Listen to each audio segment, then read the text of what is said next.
Our next speaker, founder of Aid and Abet, advisor on the challenges of safely transitioning from prison back into society.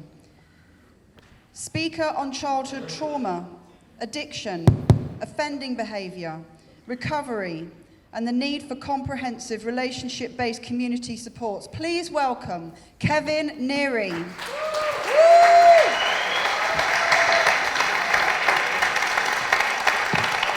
I think it's about 30. I'll look after you though, don't worry.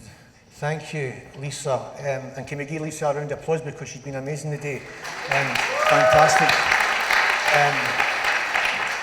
And you know, it's great to see so many people. I've been sitting there and I never really turned my head round and that. And I just want to let you know that right now that my heart's doing about 160. Right? The anxiety's ripping through me. My mouth's dead dry. I'll start drinking that water. You know, and a sense of fear. That's what I feel. And the reason why I shared that is because when I shared that, my heart rate goes down.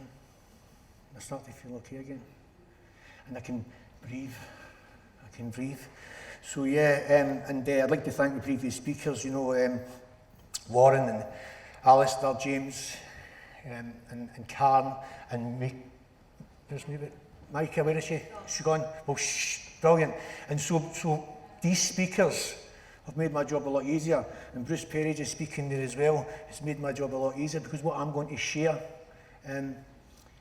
will just fit into what everybody said in a sense, but I'm not going to repeat. It's not going to be repetitive, you know. Every act of kindness leaves a trace. Every act of kindness leaves a trace, and I just want you to hold on to that.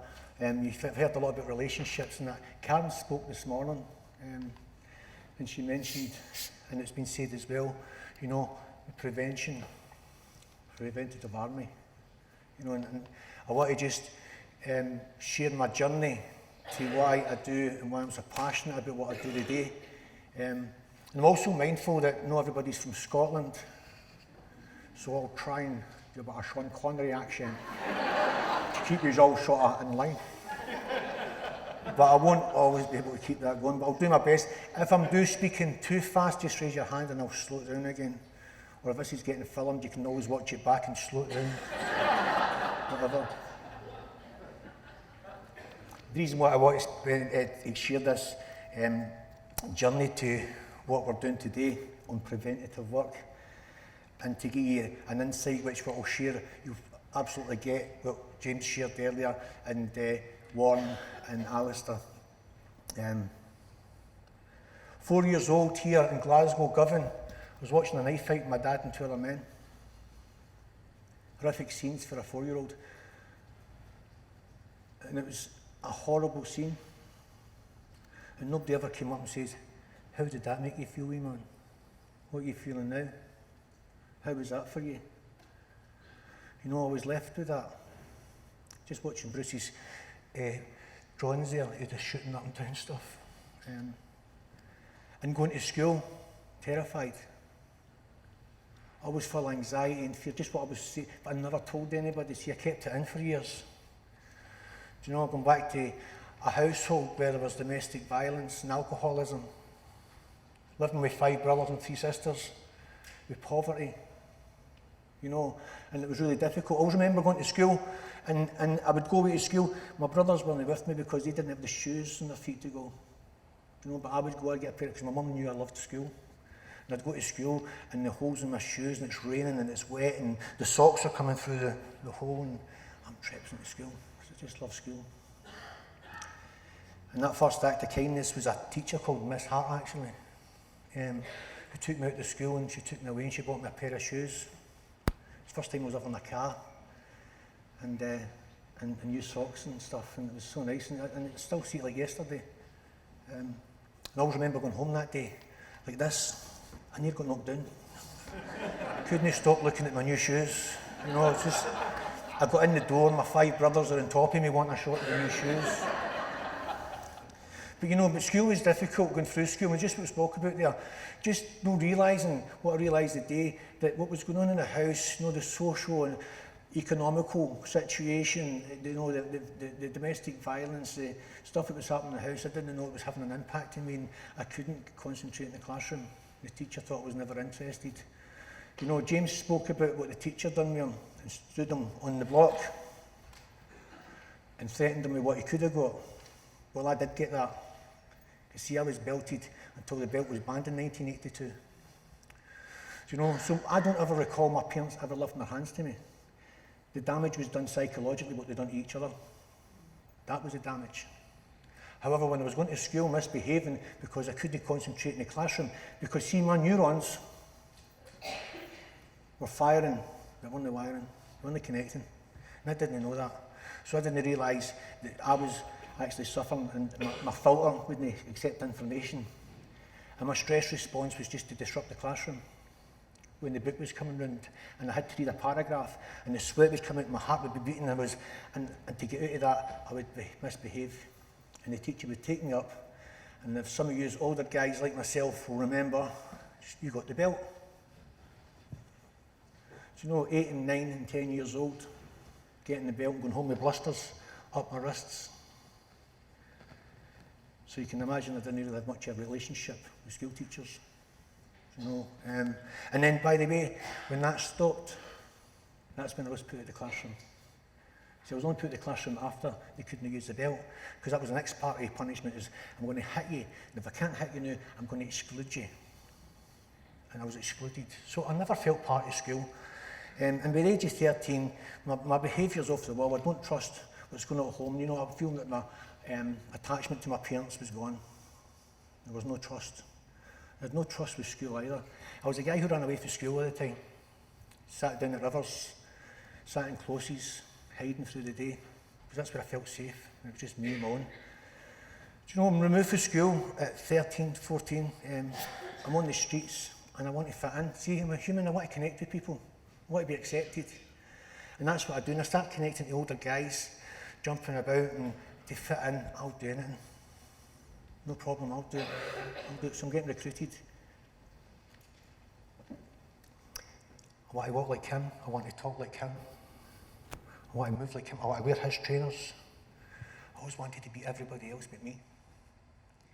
And that resulted in, obviously, I had to smoke as well to fit in. It wasn't my choice, I just wanted to smoke a fag. And I saw what alcohol was doing to people. I never saw alcohol was actually a happy event. It was always a fight, or the police was involved. It was never a hey party. It was just it was chaos. I always saw alcohol. But as I say, I had to fit in with guys, and I remember it was in November 1982, to be precise. I tasted alcohol, winter's night. I always remember drinking. The best way I can describe it is when you're in a swimming pool and it's really busy and everybody's making lots of noise and you jump under the water, boom. That's what alcohol done. I got peace. And I could breathe as well. I could even feel myself breathing. That became a solution for me. Of course, the behaviour and the drinking and the stuff escalated. And just to run through quickly on this, just to give you an insight and a picture of that journey, I was then drinking, smoking dope, drinking wine, taking prescription pills, and not any particular prescription pill, just anything on the box that says, do not drive or operate machinery, may cause dangerousness. I would eat them. Because I knew there was going to be effect and it would take me out of me. At 17, I'm in Employment Young Offenders Institution, terrified. Police have been lifting me and stuff, and I go to prison and I want to be here. I don't want to be here. Terrified. And that continued for years. When I got out, I didn't want to go back, and I'm not going to drink when I get out. I'm going to do this, I'm going to do that. But it never happened. I was fitted back in again. Before you knew it, I was back, and it was just that chaos. Fast forward 20 years. I'm now in a position where I'm mentally, physically and emotionally bankrupt, hopeless and homeless. I'm an intravenous heroin addict, crack cocaine addict. You know, I broke down every relationship I ever had. I was in and out, I was stunned. If there was awards for sofa surfing, I'd have got them. Do you know, for moving about. And now at this stage in my life, my house is surrounded by armed police officers. And the reason why I'm telling you this, because it's not for effect to hear, it's just to let you understand. My house is surrounded by armed police officers, and they've come for a gunfight. And my mental state at that time is, I'll get them to shoot me. I'll get them to end it. You know, just at that state. It was only through the negotiator speaking on the phone that actually got me out of the house, walked me out onto the street, following their clear-cut, specific instructions, because my life was now dependent on it. And that, you know, I was walking out and I was walking on like this, and there's cops with guns, and there's obviously the public there, and I'm staring at everybody, and I'm giving everybody eye contact. And I look down and I see the red dots here. I know it's for real. That takes me into a long-term prison sentence. And through the years, I just knew that it should never have happened. I don't know what went on for me. However, while I'm in prison, I got my first intervention. See, it wasn't at 4 when I should have got an intervention. So I'm in prison years later, near 40 years old. And I had a situation in the prison, and my way of control was to make sure every prison officer said my name twice. You know, so when they shouted at me, I would ignore them. You know, I'd make them do it again. A wee bit of control for me. And every time they opened my door, I'd have my back to the door, and I would make sure that they say my name twice. You know. So it was just this form of control. It was all I had left. And a high dose of methadone as well for my addiction. And this day the door opens, well, you hear the keys and something like this, and the door opens, and the voice went, Kevin. See, it was normally Neary. You know, they shouted. This officer went, Kevin. Unusual. And I turns in, he says, can I come in? Oh, aye. Normally we'd just run in and drag you out or do whatever, but he's asked to come in and can have a seat. And he sat and he had a chat with me, and he was saying, you know what, you know, there's some help we could give you. You're not associating in the hall and stuff. And he offered me CBT. I'm like, what's CBT? Cognitive behavioural therapy. Thinking, feelings, actions, consequences of your actions. And I'm like, why would I want to do that? He says, so when you get out, I'm like, out? Out to what? Got nothing to go back to. I don't have relationships. I don't get visits. I don't use the phone. I don't write letters. Not because I've got nobody to write to, just I can't write. Because my schooling was done. So he says, look, Kevin, if you get involved, you know, just... But when he started telling me, and I did get involved in the course, but when he starts telling me more about it and I'm getting in about it, I started realising, every way I think, I get this emotional feeling and I react, and most of my life it's been negative, so guess how I've been getting this negative emotion all the time, and I react like that. So I started understanding it, I started getting it, but then I seen the years that I'd wasted and lost. So I was like, do you know what, Mark? I should be taking this into schools. I should be taking this into schools. He said, Kevin, what makes you think taking this into schools would work? I'm like, Mark, you know what? And I tell him the snowball story. You know, because when I was in second year at school, I spoke about a blind man that was brought into the school. And he came in with his guide dog, and the kids were all asking him names about what his dog does for him and that. And his kid asked him the time, and he does this, and he's like 2:30. I'm emotional watching them. And another kid says, do you dream? He says, yeah, I dream. He says, people born blind don't get visual, but I do because I could see till I was 12. And another kid says, how did you go blind? He says, somebody flung a snowball and had a stone in it, it hit me in the side of the head. I went unconscious and I never saw again. And I looked at the prison officer and says, I stopped flinging snowballs. See, I stopped flinging snowballs, I always think about that blind man. So if I could go into schools and talk about Kev and what happened in his life and talk about thoughts, feelings, behaviours, consequences of your actions and choices that you make, I could maybe prevent some of the kids having my nightmare. And he says, Kevin, you'll know work in schools, big man. You're an armed robber. You're a heroin addict. You're a violent man.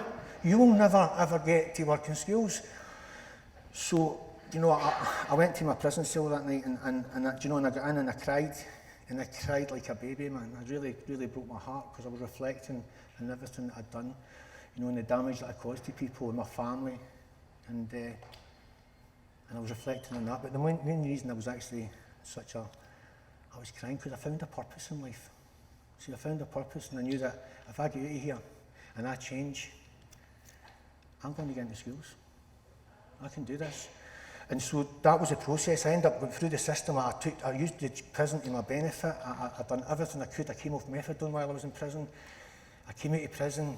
And what happened to me is I got a lot of the tools. See, in prison they gave me all these CBT tools and all that. I had loads and loads of tools. It was great.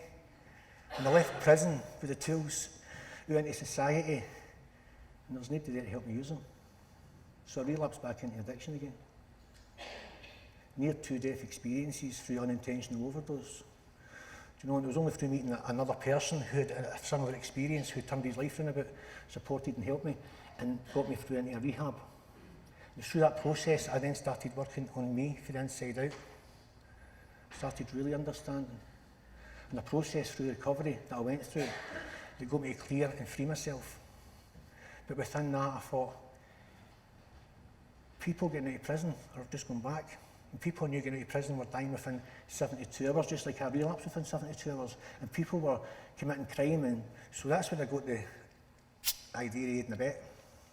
You know, live the experience, go to the prison, meet them in the prison, pick them up in the day they get out, support them through the first 72 hours, especially over the weekend, because Aid and Abet don't shut, we're 24/7, you know, and support them and meet them with their needs, housing, shelter, GP for healthcare, and benefits for food and water, always provide food parcels. Our mentors and myself, wasn't just me by the way, I come as co-founder, the same co-founder, in the face of Aid and Abet, but there's many other guys been involved in the charity that come from lived experience, and that lived experience of criminality and addiction. So we're doing great work, you know, covering guys coming out of prison, travelling around Scotland, you know, and the great thing was, is what was happening is, what we're saying to people, what's going on for you? What can we do for you? How can we best support you? How do we get you to a service? Because we're no psychologists, psychiatrists, therapists or anything like that. We're just guys with experience, but what we do is we build trust. And we get that trust and give them that sense of hope and to get them into recovery. From trauma, from addiction, for whatever it may be, that's taking them back, because it's all about behaviour and conditioned behaviour that they've grown up with. I was doing this work and it was really, really exciting. Two of the guys we actually went to see in prison. One was like really serious guy, and they came out of prison, he got recalled for a drug, failing the drug test. We stuck with him through the appeal process. And my argument to the Scottish ministers was that it's going to cost you £57,000 a year to keep him in for another 7 years. You give him to me, it costs a £3 meal deal and a concession bus pass. Do the sums. Don't get me wrong, people started taking risks. I was building relationships. Because see, I realised I hadn't had relationships in the past with school and education and police. I hated the police, hated what. Do you know what? Anybody in a uniform, I hated them. Traffic wardens, store detectives, do you know, doormen. I didn't even like the lollipop man. I mean, he was in a uniform, so it was just that conditioned hatred. So I had to start building relationships. But you know, the Scottish ministers took a risk and let the boy out. And he went on a journey. He became one of their top mentors. He has his own charity today, doing bikes and stuff like that. And similar to another guy as well. These are just, I don't have stats and slides and stuff. I don't do PowerPoint, I do Power Heart. You know, because you know, but it's these kind of facts, do you know, that we would do. And just with a lot of stuff we've been getting said today, what happened is that I got a phone call for the police. The last time I got a phone call for the police, they were outside the house with guns. It's a strange phone call. Hello, Kevin. Aye, what is it? It's the police. I know it is. What you want? Says, you've not done nothing. I said, I know, no. What you want? Try to let them have that conversation.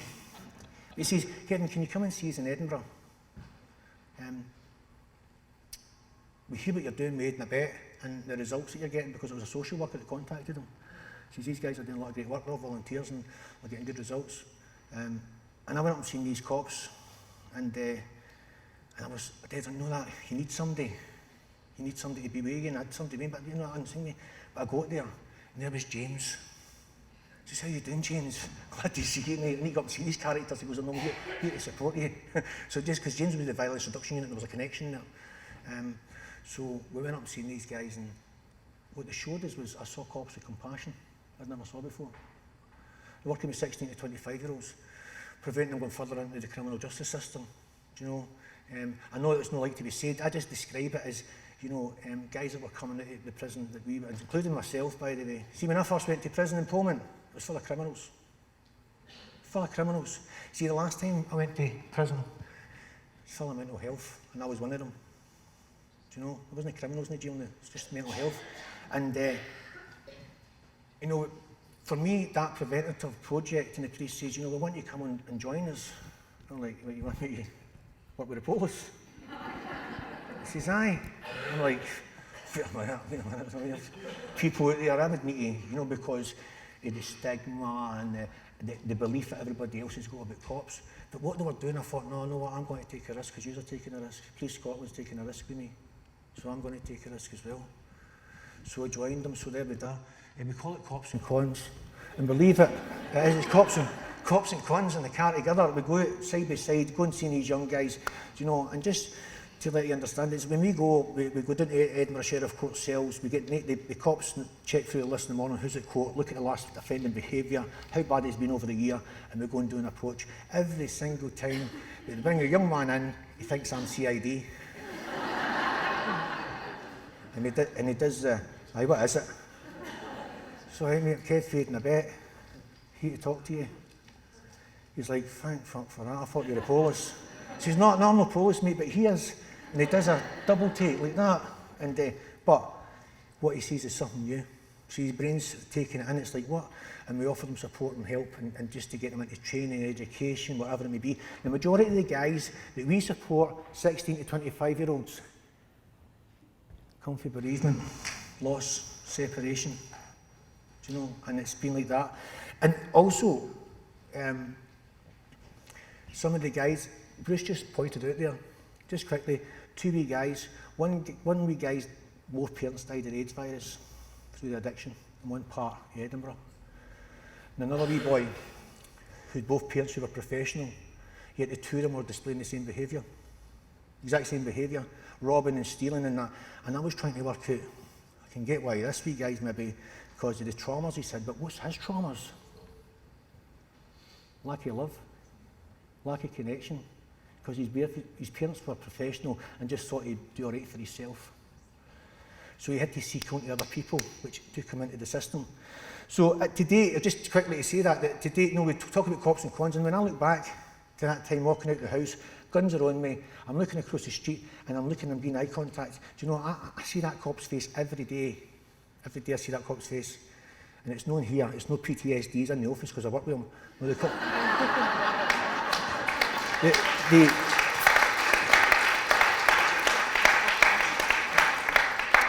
cop who was part of the fire response team is Graham, and two of our friends, our colleagues today, we've all been for the last 3 years. You know, to date we have we've reduced offending 74% in the boys. We've saved crime costs money, and we've done a savings of £8.5 million. And that's just on crime. That's not just about the healthcare and them getting into employment away from benefits and anything like that. You know, but see, then the magic happens for me. Because I get a phone call and say, Kevin, there's a project with the council, and the council's partly paying you, and they want you to get involved with a project called Turn Your Life Around. I'm like, turn your life around? Big Kev, full circle. Turn his life around, what a project to be involved in. And today I'm in schools working. I get to work in schools with school kids, and it's probably the most beautiful thing to do in the world. I'm privileged to get to work with these kids. And, you know, I talk about prevention. See, we can prevent addiction. We can prevent mental health. We can prevent the revolving door of prison. We can prevent premature death. And it starts at childhood. And the best support that they can get. We went in here absolutely blind. I've not got a lot of time to go in about it, but I'd like to tell you a bit more. But the thing is it's the relationship thing. Me and James talk about this all the time. It's that relationship, that connection, that human connection. People understand us. And it's phenomenal. It's phenomenal. My first project was in a primary school.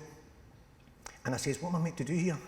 40 odd years of age, and I'm going into a primary school to talk to primary school kids. How did I do it? There was a process that I'd done. I didn't speak about jails, I didn't speak about police or anything like that. I spoke about Kevin as a wee boy going to school and what it was like for me. and they'd done a Q&A session. Of course, kids are curious. Do you ever get into bother with police? You ever took drugs? Have you ever been in a jail? And so they opened it up, kids are curious, they ask the questions. So that went on, and they wrote me letters and they wrote me stuff, it was beautiful.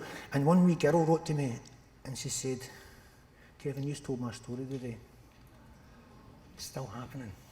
See, I didn't think I was worth to go in there. Do you know? Another wee guy drew me a picture and says, Kevin, is this what prison looks like? He drew a cracking picture of Stockton prison. But none of the school knew if his family had been in prison or not. You know? And he was so detailed, he had seagulls outside the windows, and that done nothing in jail. Seagulls, he just knew so much.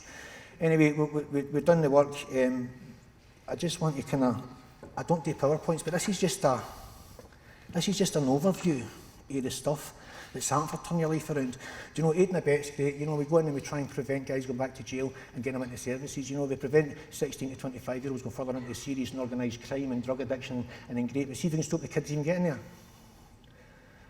That's what it's all about. Tyler, Turn Your Life Around involves in recruiting and training people, volunteers with experience. And it doesn't need to be drug addiction and criminality, by the way. It can be for certain other things that happen in life to them. You know, so a few guys on board. In 2018-19, volunteers worked with 709 children, young people, 294 staff and 32 parents and carers. Altogether, there's been 2,600 pupils and staff and families. Last year, stories from our volunteers were shared with 284 staff. 98% felt that the input has been valuable. 80% reported that the sessions had reminded them to see the child and look reasons behind the behaviour. This was the staff.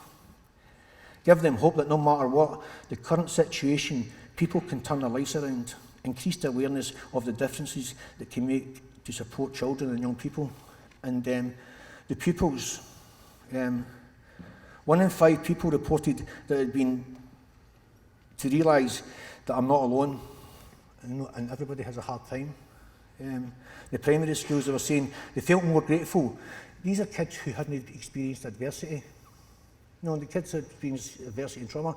The kids who hadn't were saying that they actually were more grateful for life and wanted to be more kind to their students at the school. Do you know, and there was quotes that came back for the volunteers, and this is the one I find really interesting and I thought was powerful because it's so true. The most rewarding thing for me is being able to share my story and give hope to teachers and young people to be brave. I think the key thing here is that human kindness can heal. And that is the beauty of it. I've got 3 minutes left. I tell stories and I tell real stories and they're true stories, and I'll finish with a story. Because people say, Kev, who are you as Aid and Abet, as a mentor? What do you do? Warren actually just asked me that. What do you do? And I keep it simple. See, I try to keep things simple, just so that folk can just say, who are you and what do you do? And it's as simple as this. So this is a story, and I kind of stole this story and adapted it to my life. This is about Johnny. See, Johnny, again, had went through many adversities in life, from childhood trauma, through his school, to going into prison, to addiction, to broken relationships all through his life. He took many paths and many challenges. And every path he took, he always ended up down a dark road. And this day he walks through the forest, and he takes the wrong path again, and he goes down a big deep hole, which is bell-shaped. Johnny's trapped in there. Trapped. And he's looking up, and all he can see is the branches of the trees and the sky, and he's lying there and he's shouting for help. Somebody help me, please. Somebody help me. I'm dying. And he looks up and he sees a priest, and he says, Father, please help me. I'm dying down here. Can you do something? Please help me. And the priest goes into his Bible and he tears out the Lord's Prayer. And he throws it down the hole beside him because that's all he could do. Walks away. Johnny then continues, please help me, somebody help me. He looks up and he sees his GP, his doctor, who'd written many prescriptions. He says, Doctor, can you help me? I'm dying down here. I'm dying, I need you to help me, please. Can you? The doctor got his prescription pad and wrote me a prescription. I flung it down the hole beside him. Johnny just lay back and thought, this is it, this is me. He just lay there and thought, I'll die here. You know, and he opened his eyes, he looked and he saw a stranger standing at the top of the hole, and he shouts, can you help me? The stranger jumps down the hole beside him. Johnny gets on his knees and says, what are you doing, mate? I'm dying down here. I'm dying.